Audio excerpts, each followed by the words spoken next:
I never thought I would be writing one of these. I am 58 years old. I've been married to my wife for 34 years. We have 2 adult children who actually still enjoy spending time with us. We have a grandson who runs into our house every Sunday like he owns the place. Until 6 months ago, I believed I was one of the luckiest men alive. My wife is the kind of person people write speeches about at retirement parties. She's intelligent without needing to prove it, kind without being naive, patient without being weak. When my father got sick, she spent months helping him. When I lost my job in my 30s, she worked extra shift and somehow convinced me I wasn't a failure. When our daughter struggled with depression, my wife sat beside her every night until sunrise if necessary. Everyone trusts her, including me, especially me. For most of our marriage, I believed she was the best thing that had ever happened to me. The worst thing I ever did was betray her. 20 years ago, I attended a professional conference in another state. I was 38, old enough to know better, married for 14 years, 2 kids at home, a wife who loved me. None of those facts stopped me. After a company dinner, too much alcohol, and a series of stupid decisions that I made completely on my own, I slept with another woman. One night, one time. No excuses, no justification. The next morning, I felt physically sick. I cut contact immediately. I never saw her again. I never cheated again. I went home and spent the next 20 years trying to become the husband I should have been all along. I buried myself in family life. I coached soccer. I attended every recital. I learned how to communicate better. I showed up every day. The guilt never disappeared, but eventually it became something I carried quietly. A cigar, not a wound. As the years passed, I convinced myself of something dangerous. I convinced myself that the man who cheated no longer existed. That man was gone, replaced by someone better. Maybe that sounds pathetic. Maybe it is. But life kept moving. Anniversaries came and went. Vacations,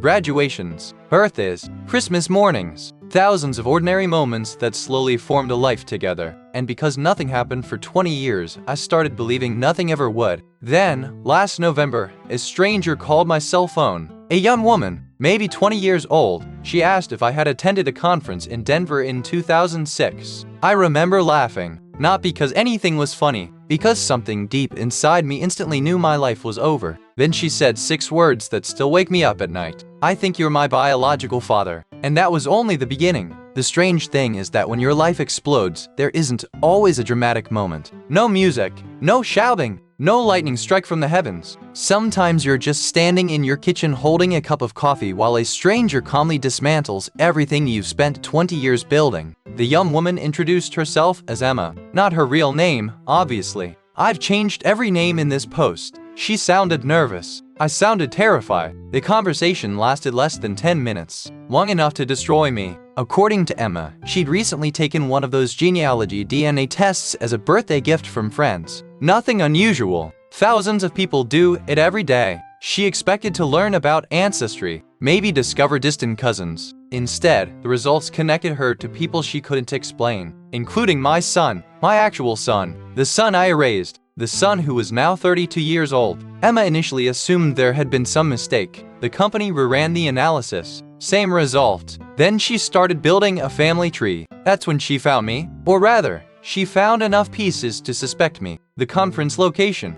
the year, the city where her mother had lived at the time. Everything lined up. By the end of the call, she wasn't accusing me of anything. She wasn't angry. She sounded more confused than anything else. She simply wanted answers. Answers I already knew. After hanging up, I sat in my car for almost 3 hours. I didn't go anywhere. I just sat there, thinking about a woman I hadn't seen in 20 years. Thinking about a mistake I had convinced myself belonged to another lifetime. Thinking about the possibility that somewhere out there was a daughter I never knew existed. Most of all, I thought about my wife. Because the moment Emma called, I knew something. The secret wasn't mine anymore. For 20 years, I had controlled it. Now, I didn't. And secrets are only safe while they're yours. I considered lying. I considered denying everything. I considered claiming the DNA company made a mistake. But I was exhausted. 20 years of guilt suddenly felt very heavy. That evening, I told my wife we needed to talk. I've replayed that conversation 1,000 times. She listened quietly. No interruptions. No yelling. No tears. I confessed everything. The conference. The affair.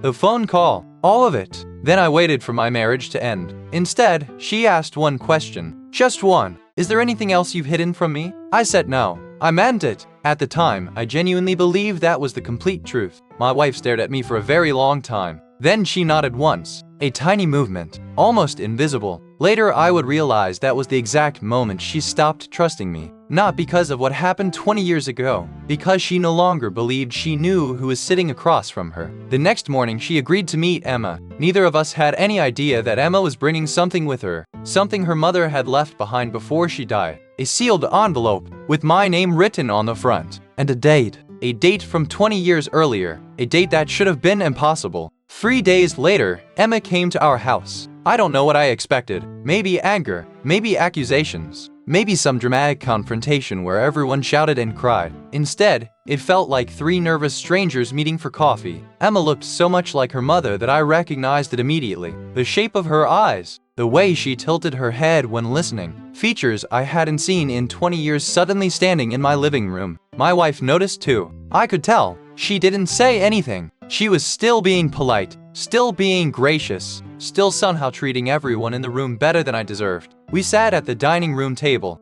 the same table where we'd celebrated birthdays and graduations and holiday dinners for decades. Emma explained that her mother had died 8 months earlier. Cancer, fast and brutal. While sorting through her belongings, she'd found a small lockbox among old documents. Inside was an envelope. The envelope had never been opened. Emma placed it on the table. My name was written on the front. My full name, not just my first name, not a guess, not a possibility. My full legal name. The handwriting instantly made my stomach drop. I recognized it. Her mother's. Beneath my name was a date. February 14, 2007. Nearly 20 years ago, my wife quietly asked the question neither of us could avoid. How would she have known his full name? Emma shook her head. She didn't know. Neither did I. At least not yet. My hands were shaking when I opened the envelope. Inside was a letter. Only 2 pages. I still remember every word. Her mother wrote that she discovered she was pregnant several months after we met. She claimed she'd tried repeatedly to contact me. Emails, phone calls, messages through people connected to the conference. No response. Eventually, she gave up. She decided to raise the child herself. At first, I was confused, then horrified, because I had never received any messages. Not one. The letter ended with something that made the room go silent. She wrote,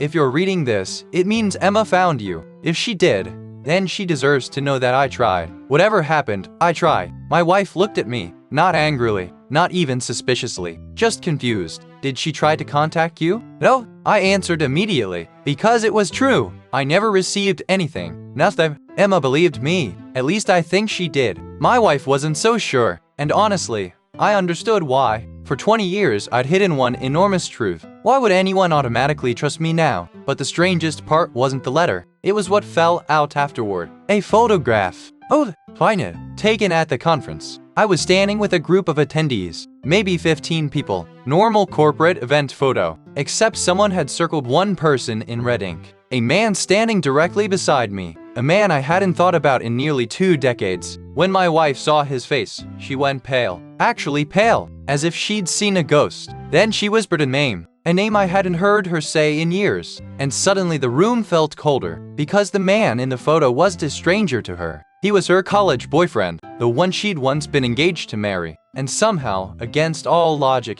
he had been standing beside me the night I destroyed my marriage. For a few seconds, nobody spoke. Emma didn't understand why the atmosphere in the room had suddenly changed. At least partially. My wife had told me about him years ago. Let's call him David. David wasn't some mysterious ex she never mentioned. He was part of her history. They dated throughout college. They'd been engaged. Wedding plans had been discussed. Families had met. Then, according to my wife, David ended the relationship abruptly 6 months before the wedding. No dramatic betrayal, no scandal. He simply left. She was devastated. A year later, she met me. The rest became our life. In 3 decades of marriage, David's name had come up maybe 5 times. That was it. Ancient history. Or so I thought. My wife stared at the photograph, then at the letter, then back at the photograph. That can't be a coincidence. Nobody disagreed, because it didn't feel like one. The conference had included hundreds of attendees, maybe thousands. Yet somehow the one person specifically marked in red ink happened to be the man who almost became my wife's husband. I turned the photo over. There was writing on the back. 3 words. Ask him why. That was all. No explanation. No context. Just ask him why. Emma looked as confused as the rest of us. Do you know what it means? No, I said, and once again, I was telling the truth. The problem was that truth no longer carried much weight coming from me. After Emma left, my wife and I sat in silence for nearly an hour. Finally, she asked something I hadn't expected. Did you know David was there? Oh, did you know who he was? Oh, are you sure? The question hurt more than I expected. Not because she was accusing me, because I understood why she had to ask. Trust had become negotiable. Every answer now required verification. Every memory required auditing. I had built that reality myself. The following week became a blur of phone calls. Eventually, we located David, or tried to. That's when we learned the second shocking thing. David had died 3 years earlier. Heart attack. Age 57. Though, whatever answers he had were buried with him. I remember thinking that maybe this was the end of the mystery. Maybe we'd never know what the photograph meant. Maybe life would remain merely catastrophic instead of completely insane. I should have known better. 2 days later, Emma called again. Her voice sounded different. Shaken. The attorney handling her mother's estate had discovered additional documents in storage. Boxes nobody had examined before. Most appeared unrelated. Old receipts, medical records, tax paperwork. Then the attorney found a sealed folder. On the tab was a handwritten label.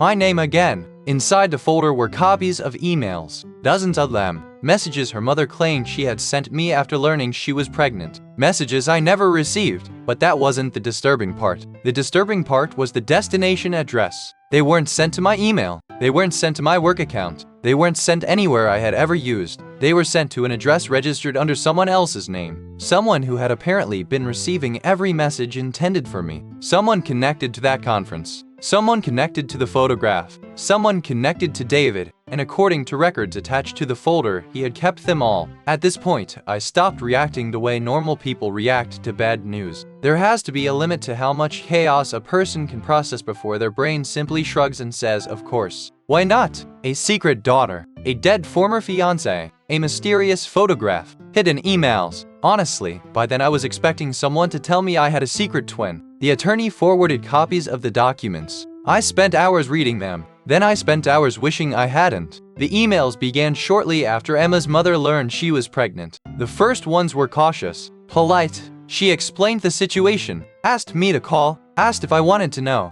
asked what we should do. The later messages became more desperate, not demanding, not angry, just increasingly worried. She thought I was ignoring her. She thought I had abandoned her. One message hit me harder than the others. I don't need you to love me. I just think you deserve the chance to decide what kind of father you want to be. That sentence nearly broke me. Because she had been right. I deserved that choice. And so did my wife. And so did Emma. But none of us got it. Someone took it away. The records attached to the emails revealed something strange. The account receiving them belonged to David. Not directly. The address had been created through a consulting business he operated after college. The conference organizer had apparently distributed attendee contact information through a private directory. For reasons we still couldn't understand, Emma's mother had been given David's contact information while believing it was mine. At least that's what the documents suggested. My wife and I sat together reviewing everything. The silence between us had changed. It wasn't angry. It wasn't hostile. It was worse. It was careful,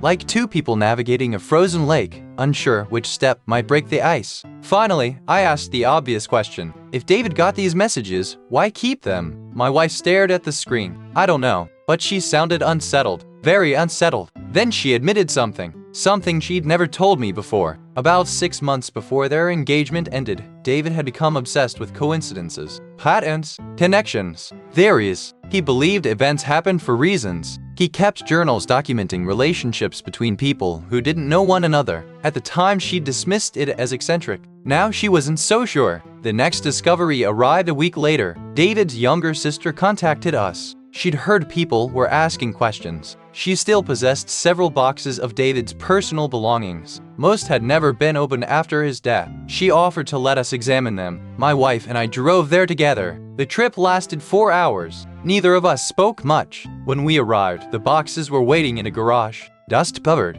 untouched. Ordinary cardboard containers. Nothing remarkable. Yet somehow I felt sick looking at them, as though something inside was waiting for us. Hours later, buried beneath notebooks and old business files, my wife found a journal. The date on the cover stopped her cold. February 2007, the same month as the letter, the same month as the emails. She opened to the first page. read one sentence, then immediately closed the book. Her hands were trembling. I've never seen that happen before. Not once in 34 years. I asked what was written inside. For a long moment she couldn't answer. Then she looked directly at me and said, "I think David knew who you were." And suddenly, the mystery became something far darker than a coincidence. I took the journal from her hands. Part of me expected some elaborate explanation, a misunderstanding, a coincidence that only looked sinister from the outside. Instead, I found the first page, and I understood why my wife had gone pale. The entry was dated February 18, 2007, 4 days after the date on the envelope. The first sentence read, "The husband still doesn't know." That was it.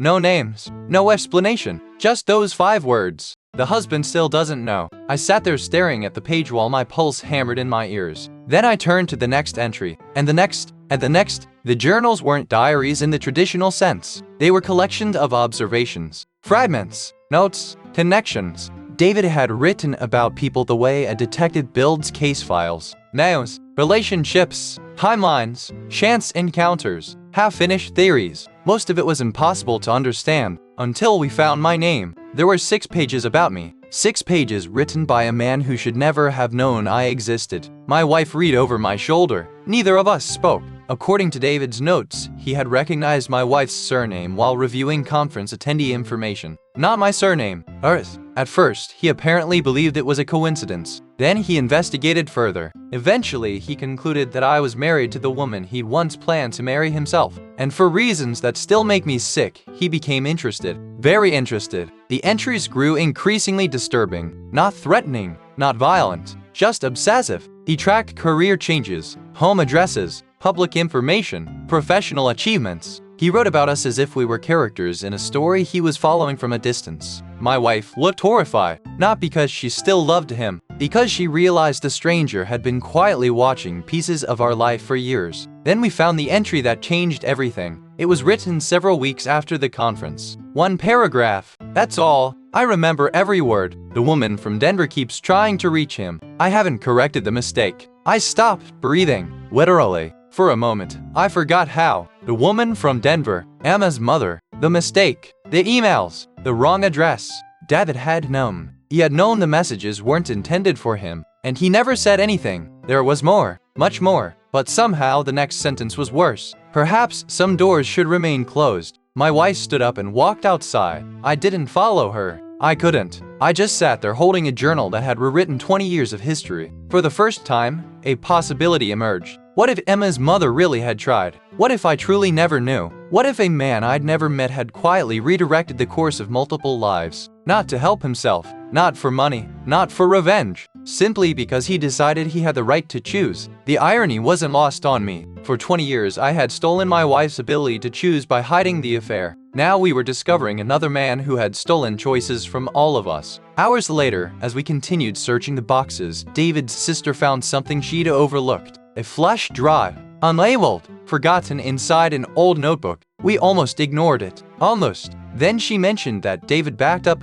everything. Emails, documents, photos, journals. My wife and I exchanged a look. The kind of look people share when they know they're about to discover something terrible. The flash drive contained 1 folder, only 1, and the folder's name was my wife's full name. I wish I could tell you we opened the folder and immediately got answers. Instead, we got 100 new questions. The folder contained decades of material, not thousands of files, just enough to be unsettling. Photos clipped from social media, screenshots of public announcements, newspaper articles mentioning my wife's employer, professional achievements, charity events, family milestones. Nothing illegal, nothing overtly threatening, just evidence that David had quietly followed pieces of our lives from a distance for nearly 20 years. My wife looked physically ill. I understood why. Imagine discovering that someone you hadn't spoken to in decades had been periodically checking in on your life the entire time. Not participating, not contacting you, just watching.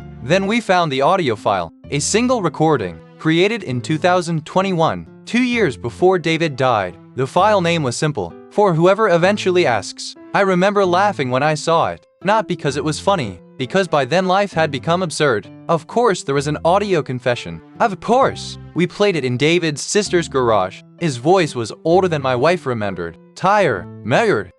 He began by apologizing. That immediately frightened me. People rarely start recordings with apologies unless they know something terrible is coming. For several minutes, he discussed regret, missed opportunities, the passage of time. Then he finally addressed the conference. He admitted receiving messages intended for me. He admitted recognizing my wife's name. He admitted realizing who I was. Then he said something none of us expected. He claimed he initially intended to forward the messages, but before he could do so, he learned something. Something about Emma's mother, something he believed changed everything. Unfortunately, he never explained what that thing was. Instead, he spent 10 minutes speaking in frustrating half-sentences, references, hence, fragments, like someone assuming the listener already knew the ending. Then came the part that shattered my wife. David said, I told myself I was protecting her. Huh? Not Emma's mother. My wife. He repeated it several times. Protecting her, protecting her, protecting her. My wife burst into tears, the first tears since my confession, not because of David, because she suddenly realized something. For 20 years, two different men had made life-altering decisions on her behalf. One had hidden an affair,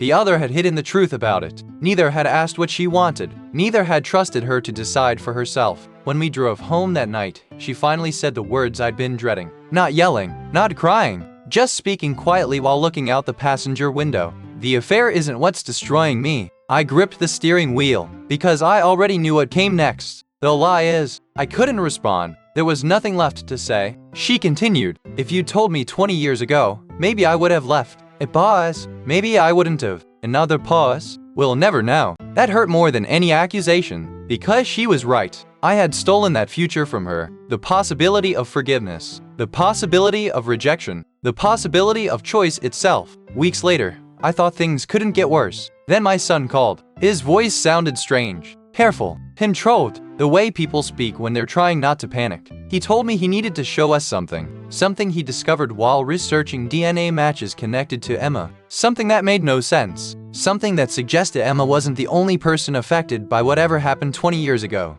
And when he showed us the results, even Emma looked shocked. By this point, my wife had stopped asking whether things could get worse. That question had become irrelevant. The answer was always yes. My son came over on a Saturday afternoon. Emma arrived shortly afterward. The atmosphere felt less like a family gathering and more like a meeting between survivors of the same disaster. Nobody wanted to be there. Everybody needed to be there. My son spread several printed documents across the dining room table. The same table. Always the same table. I can't look at that piece of furniture anymore without remembering some new catastrophe. He explained that after learning about Emma, he became curious. Genealogy databases contain more information than most people realize. New connections appear constantly as additional people submit DNA samples. One match in particular had caught his attention. At first, he assumed it was unrelated. Then he looked closer. The match shared significant DNA with Emma, enough to indicate a close biological relationship. A half-sibling. Emma stared at the report. So another child? My son nodded. Nobody spoke for several seconds. Then everyone looked at me. Pele. Unfortunately, I shook my head immediately. No, the answer came out harsher than intended. Oh, one affair, one night, one woman, one terrible decision. I was guilty of plenty. That wasn't one of them. My son pointed to another page. The DNA connection wasn't linked to me. It was linked to Emma's mother, directly, meaning Emma apparently had a biological half-brother she never knew existed. A half-brother older than her, several years older. The room went silent again. Another secret, another missing piece, another person. Emma looked stunned. I was an only child. Apparently not. Over the following days, more information surfaced. The half-brother had been placed for adoption decades earlier, long before Emma was born, long before the conference, long before any of us entered the story. According to available records, almost nobody knew he existed. Not Emma, not her relatives, possibly not even the attorney handling the estate. The discovery raised an obvious question. Was this the information David had learned? The thing he claimed changed everything? The thing that supposedly justified withholding the messages? We didn't know, but the timeline fit disturbingly well. Then came the phone call. The adopted son, now a 46-year-old man, had been contacted. He agreed to speak with Emma. A week later, they met. By all accounts, the conversation went surprisingly well, until he mentioned something none of us expected. Years earlier, he had hired a company that specialized in restoring damaged digital media, old hard drives, corrupted backups, deleted files. The project involved documents inherited from his biological mother's family. Most of the recovered material was mundane, except for one folder, a folder containing correspondence from 2007. Correspondence he'd never fully understood. At the time, the names meant nothing to him. Now they meant everything. He offered to send copies. When the files arrived, I opened them expecting more emails, more records, more evidence. Instead, I found scanned letters, physical letters, letters exchanged between Emma's mother and someone else. Not me, not David. Someone whose name had never appeared before. Someone who apparently knew about the pregnancy. Someone who repeatedly warned her not to contact me. Someone who claimed contacting me would destroy multiple families. And according to the signature at the bottom of the final letter, that person was the stranger. She was my wife's closest friend. I thought the accusation had to be wrong. It wasn't just unlikely. It was impossible. My wife's closest friend, I'll call her Sarah, had been part of our lives for nearly 30 years. She was there when our children were born. She attended anniversaries, holidays, graduations. She helped organize my wife's 50th birthday party. If someone had asked me to list the people I trusted most in the world, Sarah would have been near the top. So when I saw her signature at the bottom of those letters, my first reaction wasn't anger. It was disbelief. My wife's reaction was worse. She looked betrayed in an entirely different way, as if the ground beneath her had disappeared. The letters were authentic. That much became clear quickly. The handwriting matched. The dates matched. The paper records matched other documents recovered from the estate. There was no realistic possibility of forgery. The problem was understanding why. We arranged a meeting. Sarah arrived looking terrified. Not defensive, not hostile. Terrified. The moment she sat down, she started crying. That was when I knew the letters were real. She didn't deny them, not even for a second. She admitted everything immediately, at least everything she knew. 20 years earlier, Sarah had been working for a legal services firm. One of her clients had connections to the conference where the affair occurred. Through a bizarre chain of circumstances that still feels unbelievable, she became aware of the pregnancy before Emma was born. Then she learned something else. Something she claimed changed her judgment. At first, she refused to explain. My wife pressed harder. Eventually, Sarah broke. The truth that emerged stunned everyone in the room. She had known David. Not well, but enough. Years before the conference, David had contacted her after discovering my wife was married. According to Sarah, he seemed obsessed, not dangerous, just unable to let go. When the pregnancy appeared, David convinced her that informing me would destroy my marriage and devastate my wife. Sarah believed him. Or perhaps she wanted to believe him. Either way, she inserted herself into a situation that wasn't hers. She contacted Emma's mother. She encouraged her to move on. She argued that silence would spare innocent people. And for 20 years, she convinced herself she had done the right thing. My wife listened quietly. Then she asked a question I'll never forget. Did it ever occur to you that the decision wasn't yours to make? Sarah couldn't answer. Because there was no answer, the room fell silent. 3 people, 3 different decisions. 3 different lies, all supposedly motivated by protection. David protected, Sarah protected, I protected, and every single act of protection had stolen something from my wife. When Sarah finally left, my wife sat motionless for a long time. Then she said something that completely changed how I viewed the past. I think I've been grieving the wrong marriage. I didn't understand. Not at first. She looked around the house, at the photographs, the furniture, the life we'd built. Then she said, "For months I've been mourning a marriage I thought we had." A pause, but that marriage never existed. I felt physically sick, because for the first time, I understood exactly what she meant. She wasn't losing 20 years. She was discovering she never truly possessed them. And 3 weeks later, after months of trying, counseling, conversations, tears, and silence, she finally made a decision about our future. A decision that somehow hurt more than divorce papers ever could. My wife didn't file for divorce, at least not yet. In some ways, I almost wish she had. Divorce has structure, paperwork, deadlines, legal definitions. You know what happened. You know where you stand. What she chose instead was somehow more painful. She left, not dramatically, not angrily. One morning, she packed a few suitcases, loaded them into her car, and told me she needed to live somewhere else for a while. There was no screaming, no accusations, no final argument, just exhaustion, the kind that settles into a person's bones. Before she walked out the door, I asked the question I'd been avoiding for months. "Do you still love me?" She looked at me for a long time. Then she gave an answer I think about every day. "That's not the problem." And then she left. That was 7 months ago. I've been living alone ever since. Our children still speak to me. Emma still speaks to me, more kindly than I deserve. My wife speaks to me occasionally. Brief messages, practical conversations. Earth is. Family logistics. Nothing cruel, nothing warm, just distance. The strangest part is that she doesn't seem angry anymore. I almost wish she were. Anger at least implies certainty. What replaced it is far worse. Uncertainty. She once told me during a counseling session, "I know you were faithful for 20 years. I remember feeling a flicker of hope." Then she continued, "But I don't know who made that choice." That sentence destroyed me, because she wasn't questioning my actions after the affair. She was questioning my identity. The man she married, the man who confessed, the man who spent 2 decades being faithful, the man sitting across from her. To her, they had become different people wearing the same face. A few weeks ago, something happened that finally made me understand why. I was sorting through old family photographs, thousands of them, vacations, school events, Christmas mornings, ordinary moments, evidence of an entire life. I found an album from our 15th wedding anniversary. The trip happened about a year after the affair. I remember that vacation vividly. At the time, I considered it proof that our marriage was strong. Proof that we'd made it through difficult years together. Proof of our happiness. Then I noticed something written on the back of one photograph. My wife's handwriting.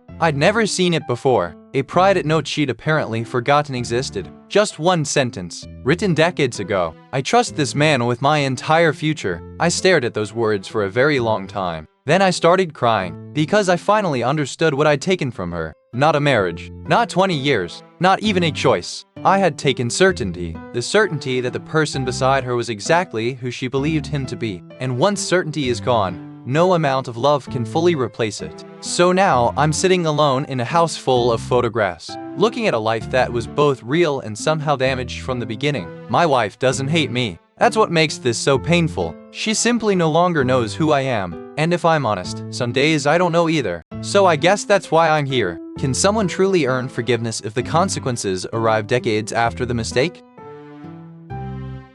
This is the end of the story. Don't forget to share with your friends, comment, like, and subscribe.